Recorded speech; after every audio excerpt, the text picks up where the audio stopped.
So my name is Donna Newman and I'm a partner in the commercial litigation team here at Stephenson Harwood. Thank you to everyone for coming today. It's really lovely to see you all in person. When I was preparing this talk, I had a look through some notes of a similar talk that was done a few years ago. And one of the opening lines was, "It's a great shame that we can't do this face to face, but on the plus side, we all only had to get dressed from the waist up." I thought to myself, crikey, those lockdown jokes really don't translate. And even though we've got a lovely tablecloth here with Stephenson Harwood, I can assure you that Ellen is dressed behind it, as you'll see later. I also wanted to thank you all for giving me an opportunity to get rid of my children's Clark shoeboxes. Lots of you will have these kind of clogging up the wardrobes at home. And you'll also see that I had a clear out of the playroom at the weekend, and you'll be subjected to that later, or will become clear. So our topic today is privilege, best practice on how to manage concurrent litigation and investigations. And what that really means is, how do you keep one eye on maintaining your legal professional privilege over documents in the face of competing work streams, and make sure that that documents that you thought would remain private do in fact remain private. As many of you will know, when you're involved in litigation, you know that at some point you are likely to have a fairly wide-ranging disclosure obligation to give over your relevant documents to the other side. So if a court says you have to give all of your relevant documents to do with this accident to the other side, then you're going to have to comply with that. And really, if documents are relevant, the only shield you really have not to hand a document over is to say that it's legally privileged. Confidential is just not enough. Similarly, if you're being asked for documents by a regulator, or in a number of other situations where you just might feel like you can't resist handing documents over, privilege is going to be one of the only shields you have to keep your documents private. Privilege is like a superpower. It's often described as an absolute right, and it's treated as a fundamental right. It's essentially your right to seek legal advice and assistance in private. So if privilege is one of the only basis on which you can keep documents completely private, it's absolutely key that you know when you've got it, what it covers, and that you don't inadvertently lose it. And it's equally important to know what it doesn't cover, because if you know that it doesn't cover something, then you know to be extra careful, because that document could end up ultimately being seen by someone else. Now, having a concurrent investigation can complicate that, because the same set of facts being looked over in different ways by different people within an organization means that things aren't quite as simple as they might be. And as we will see, if documents connected with an investigation don't satisfy the strict conditions for privilege, and if they are relevant to a mandatory request for documents from a court or someone else, then you may need to disclose them. And to look at this issue in detail, we need to revisit the conditions needed for privilege to exist. When my colleague Ben and I'm trying to see if Ben's here because he was sat there earlier, when Ben and I were talking about this presentation, Ben said to me, "This will be a very sophisticated room of lawyers. You don't need to tell them the basics of privilege. Don't tell them there are two types of privilege." So without further ado, there are two main types of legal professional privilege: litigation privilege and legal advice privilege. And you also have common interest privilege, joint privilege, and without prejudice privilege. And now I'm going to use my shoeboxes. So this is my litigation privilege shoebox with labels on the front telling you when you've got litigation privilege. They've got goodies inside. So I'm going to hand them round. I'm going to start with you. And if you could have a look, take a goodie. Feel free to photograph the outside of my box, put it on Instagram. So my idea is, my brain is sort of full of analogies all the time, and this is my analogy for today. This is my legal advice privilege box, the conditions on the front. So the idea is, if you think of this room as being full of information, you can only put something in your privilege box if it fulfills the criteria on the outside. And that's essentially how a privilege works. You've got to be able to get it in a box. And if you can't get it in a box, it's not privileged. I've got some other goodies from the playroom.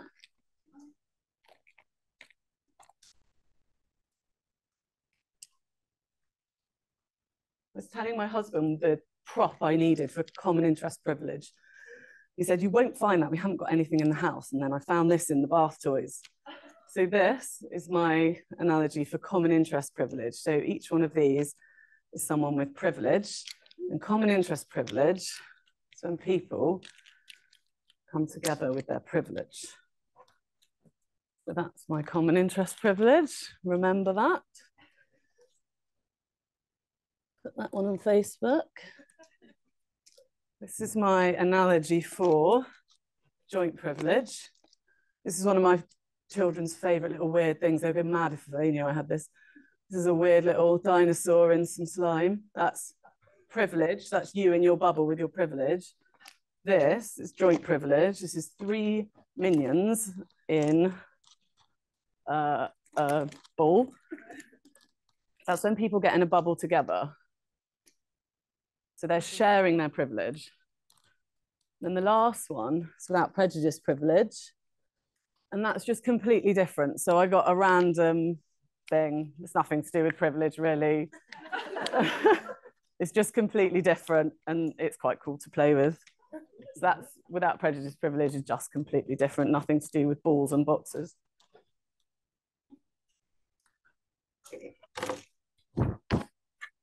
Okay. So Ben was completely right to say that these are the basics. They are the basics. But when I'm looking at a question of privilege, I find that it's the application of first principles that really get you the answer. These are often day-to-day questions, how you're going to set up your organization day-to-day, every minute of every day. And they're questions of process. So while you can get yourself really immersed in the case law on privilege, a lot of the time, you just need to come back to first principles. So legal advice privilege, the basics. The basics are, as per the boxes, a communication between a client and its lawyer, which is confidential and comes into the existence for the dominant purpose of giving or receiving legal advice. So you can only put it in the legal advice box if you can hit all of those points. And I have one more prop on this. So is there anyone in the room who isn't a lawyer? I know this is a conference for in-house legal people. Is there anyone in the room? You. I was also going to say, is there anyone in the room who might be a lawyer but might be wearing a badge that says they're not a lawyer? Okay, this is my skipping rope. So legal advice privilege is a communication between a client and its lawyer. So you are going to be the client because you're not a lawyer. And then I need a lawyer. You a lawyer? So there. So that the communication, to be legal advice privilege, the communication needs to pass along that skipping rope. And the term lawyer here includes in-house lawyers and it includes foreign lawyers. So if you're an in-house lawyer, your clients are the people in your business seeking legal advice. So you're still passing it. Have you let that skipping rope go?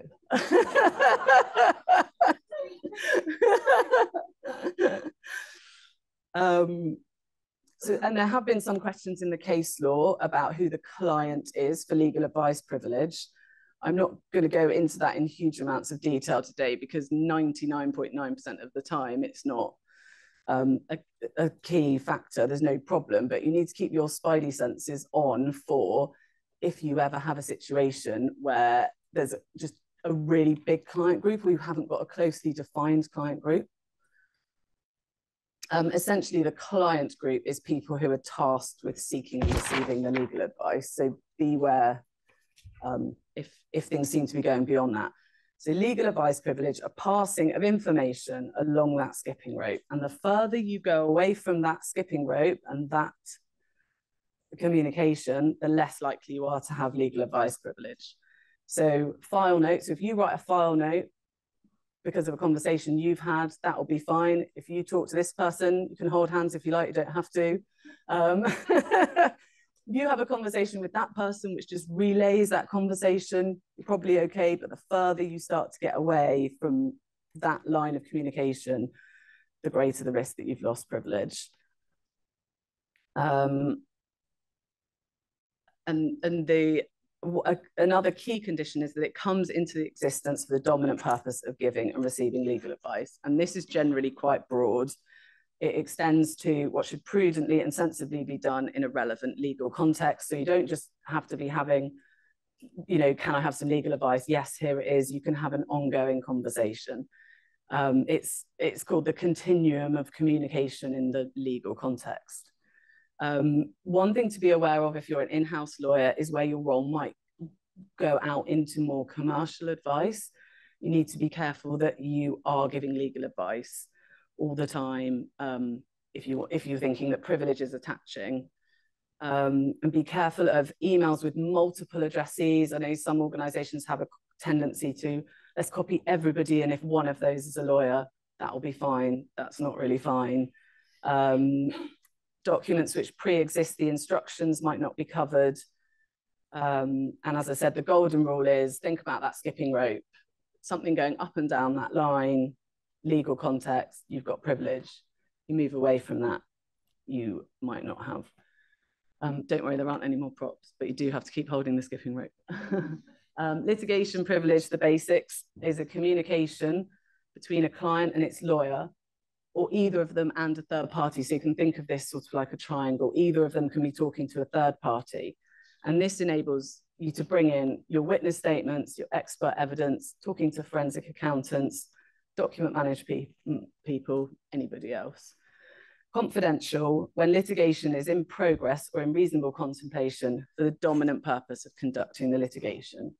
So a key factor here is obviously when litigation is in reasonable contemplation.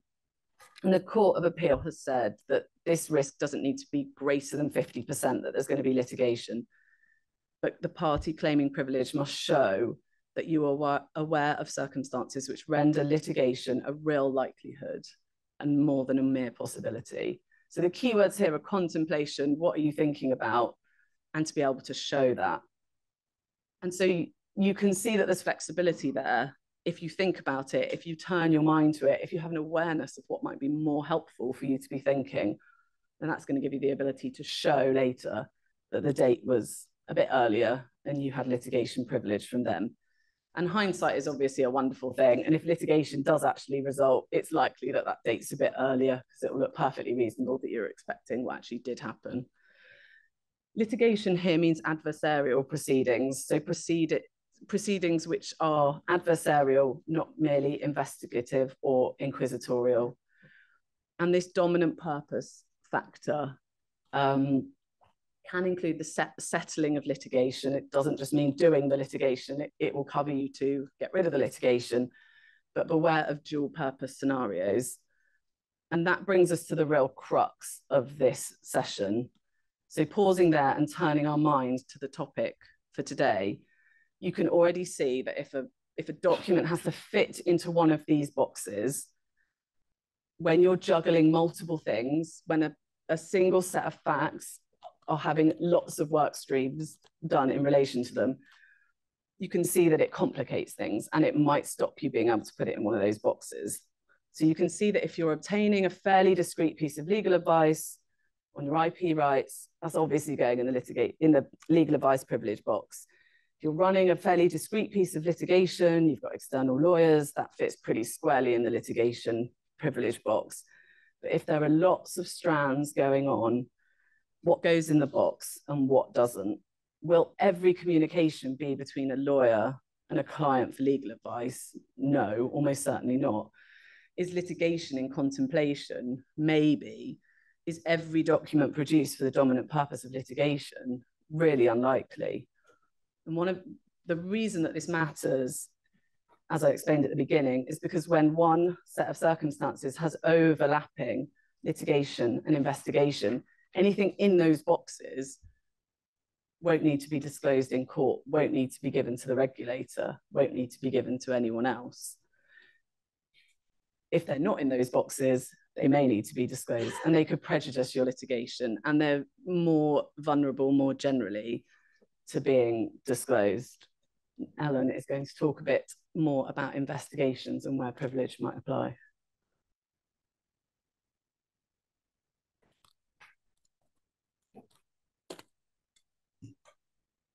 Thanks, Donna. So I'm Ellen Gallagher from the Investigations and Regulatory Litigation team here, and we assist clients with investigations in two ways.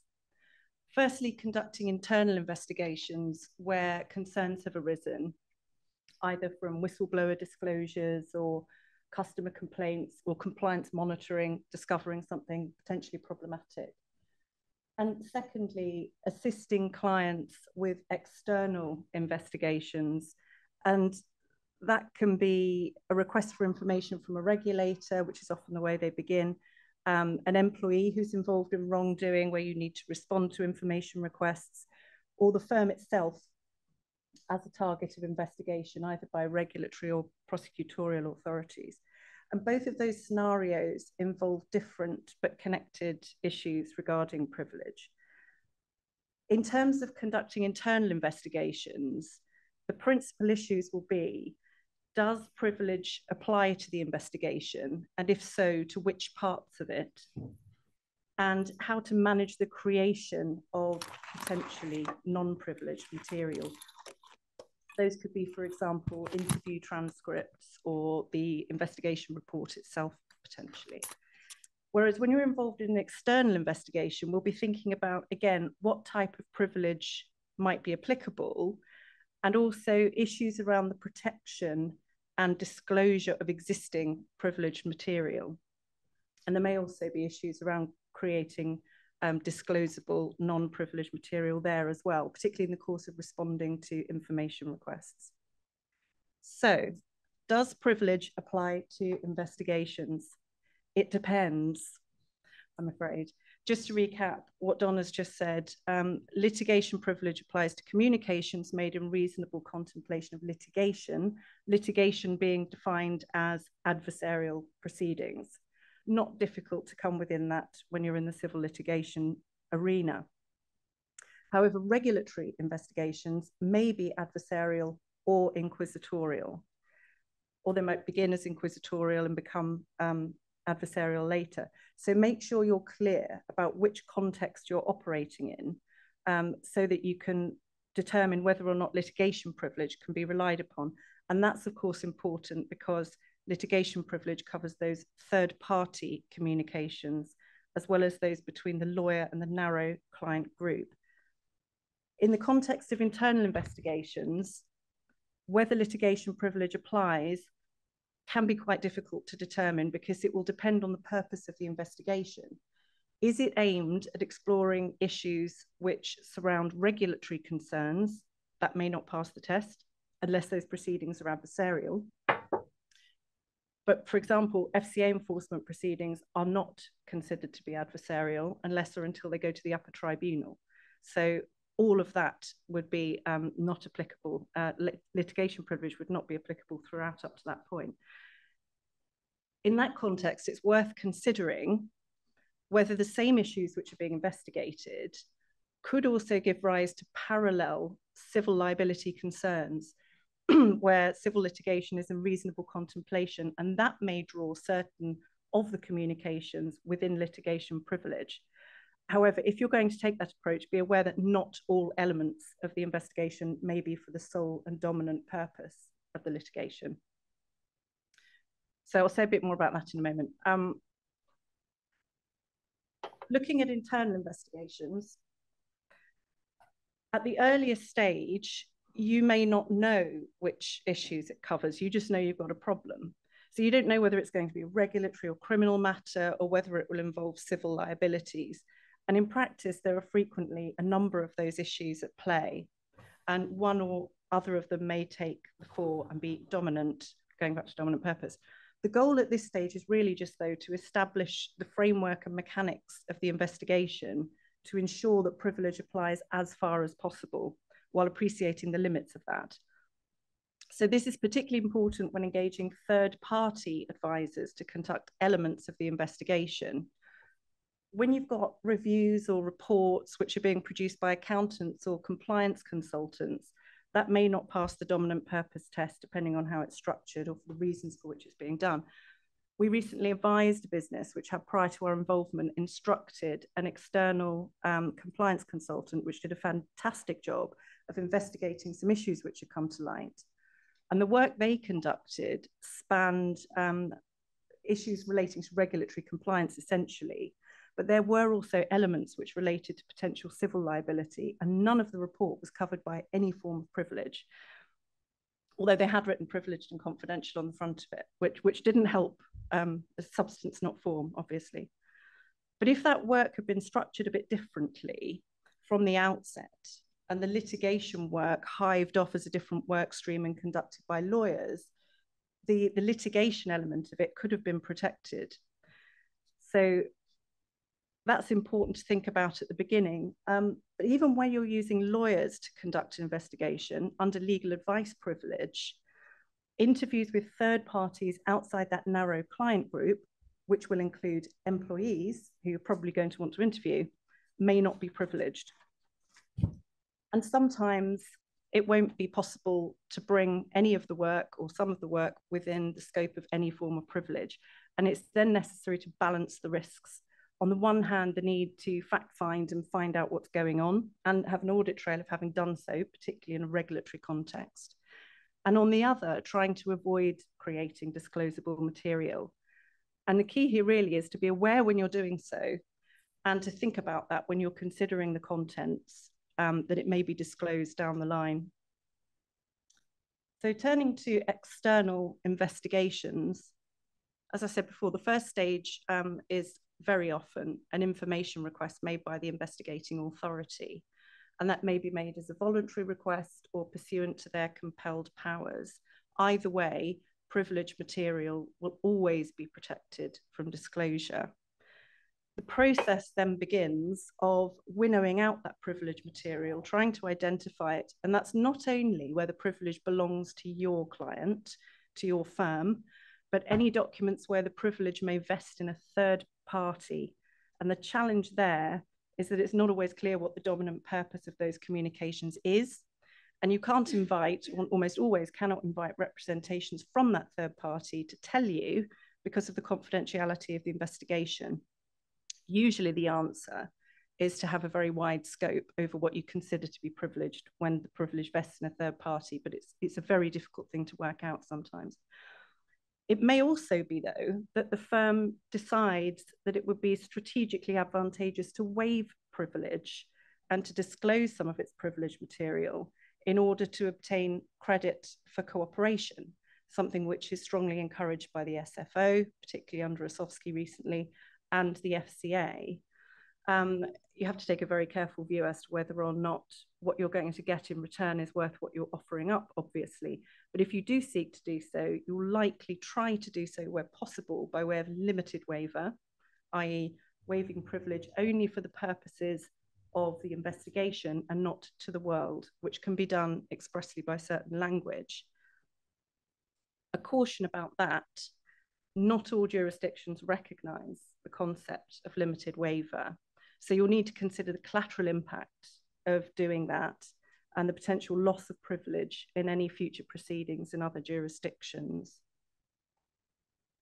You may find your firm the subject of a dawn raid or on-site data collection.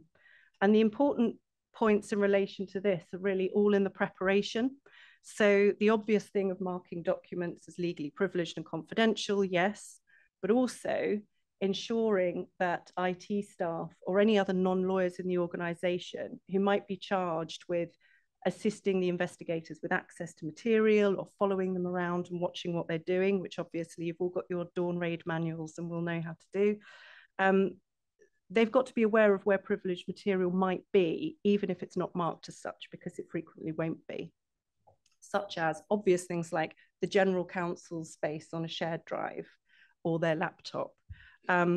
There are other less obvious places, but you will know hopefully where they are, and identifying that in advance is a good preparation for that sort of event. Also keep a keep a list of the names of all of your external and internal counsel. You can provide that to an investigation team taking that forensic data scrape, and that puts them on notice of where privileged material may be. A decent investigation team will not want to be exposing themselves to privileged material anyway. So if it's potentially privileged due to the name of the person, for example, or anything else that you indicate to them, they should be putting that in a separate category. It should be reviewed by independent counsel in order to determine whether it is in fact privileged. Also, as I mentioned earlier, responding to information requests may require the creation of new documents. And that can be providing a narrative of something that you've been asked to give. It could be just putting together a spreadsheet of information. Again, there's a need here to balance the risk of loss of privilege over those documents as against the need to respond properly to the investigation and to have an audit trail of the steps that you've taken. So that has to be thought about in every scenario as to what view you take on that. As we've seen, litigation privilege may or may not be applicable to those documents. If it's not obvious that litigation privilege is applicable, the safest approach is usually to establish protocols so you're only relying on legal advice privilege, if you can do so. That will obviously involve carefully restricting the circulation of drafts to that narrow client group. So if, for example, you require information from the business, rather than flicking the document on to that person and saying, can you fill in the square brackets, just make an isolated request for that information without sharing the draft with them. So this has been a little bit of a canter through investigations. We can only really give you here an indication of the issues that you need to think about and be aware of at each stage, because the application of privilege is so fact dependent in each case, particularly where you've got these parallel proceedings going on. But the main takeaway is just to consider privilege at each stage, and to be aware when you don't have it as much as when you do. And I think Donna's going to expand on that a bit with some more practical tips.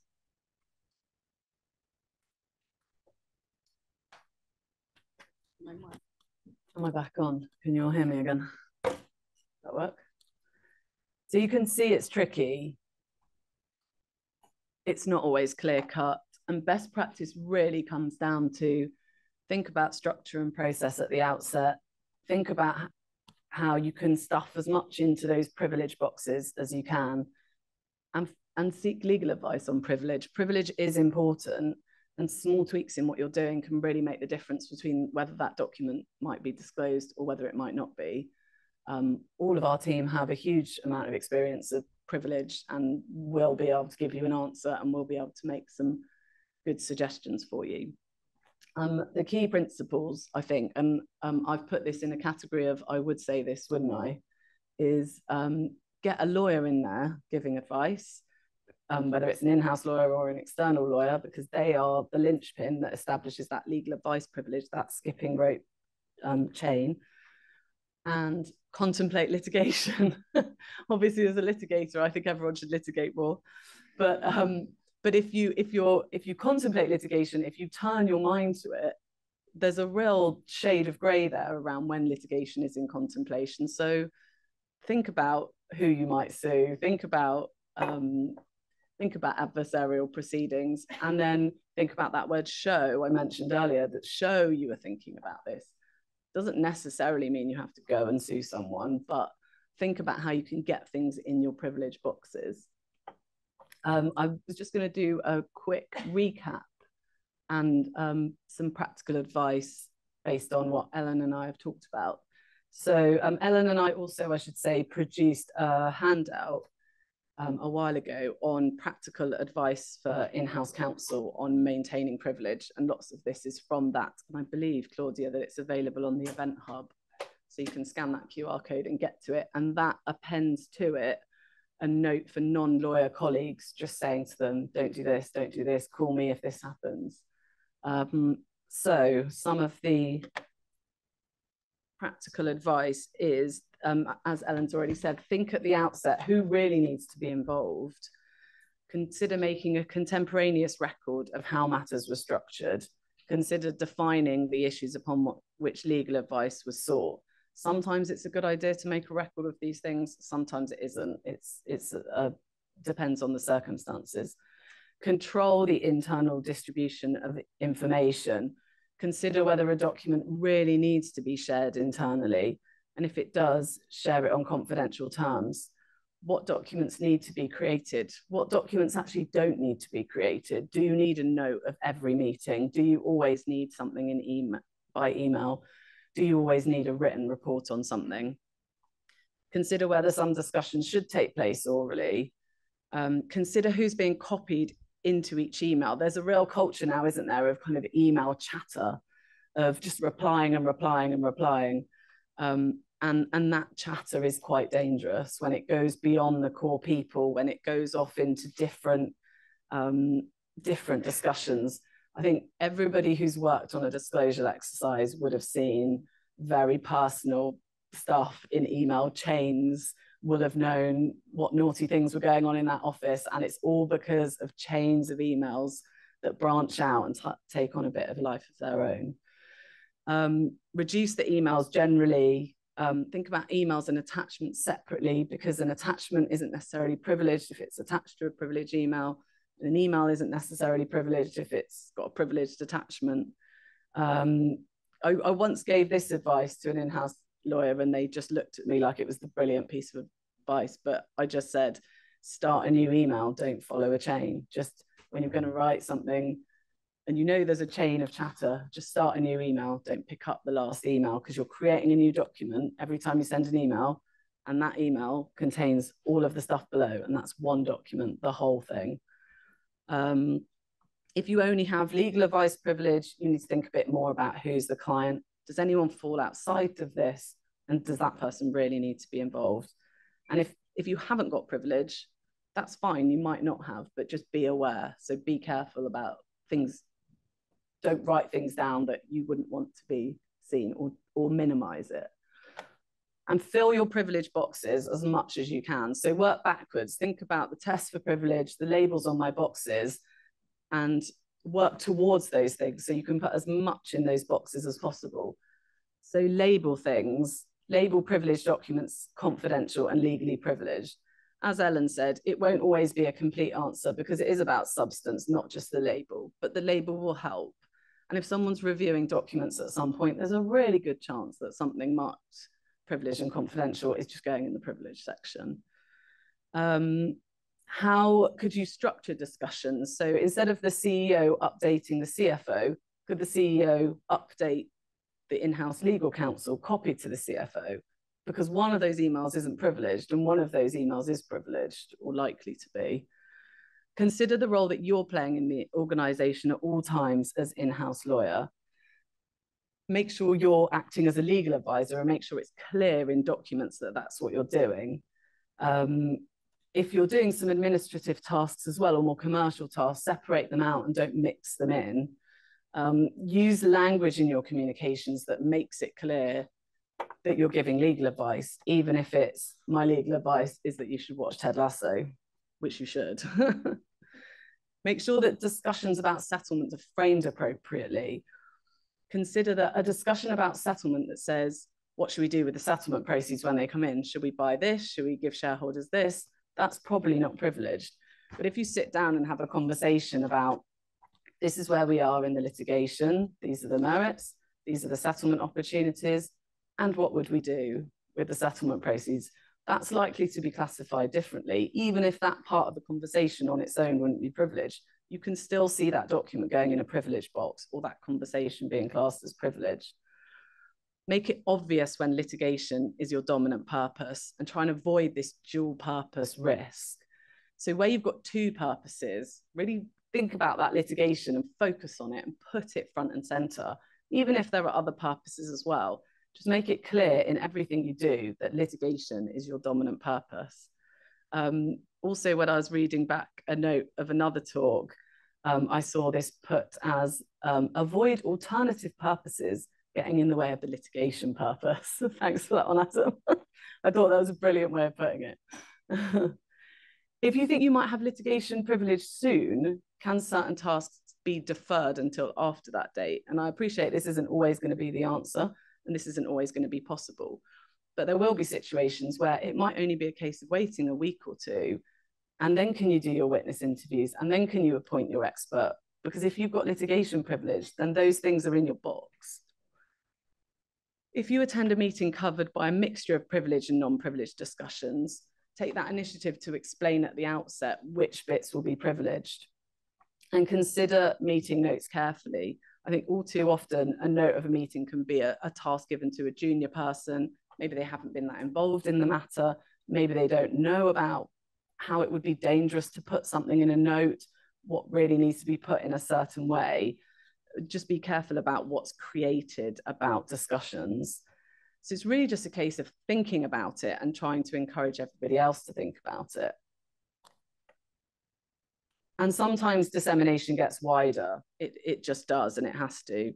So consider whether it really needs to restrict distribution where you can. If you're communicating with third parties, you're probably not filling your legal advice box. So you're going to have to fill your litigation box. So then it becomes even more important to have that litigation as your dominant purpose and be clear about that. Take particular care when a document is being shared with a part of the organisation in another jurisdiction, because local privilege rules will apply. Take local law advice on that. Consider whether the document can be shared pursuant to common interest privilege. So remember my bath toys kind of locking together. If someone else has got the same privilege as you, then you can put the bath toys together. Consider whether a formal confidentiality agreement would be a good idea to recognise the confidential and privileged nature of the material. And if you're communicating regularly with a third party on a subject, consider whether they could be part of the client group. As I said, it won't always be possible, but sometimes it will be. Think of yourself like those three little minions getting in that ball together.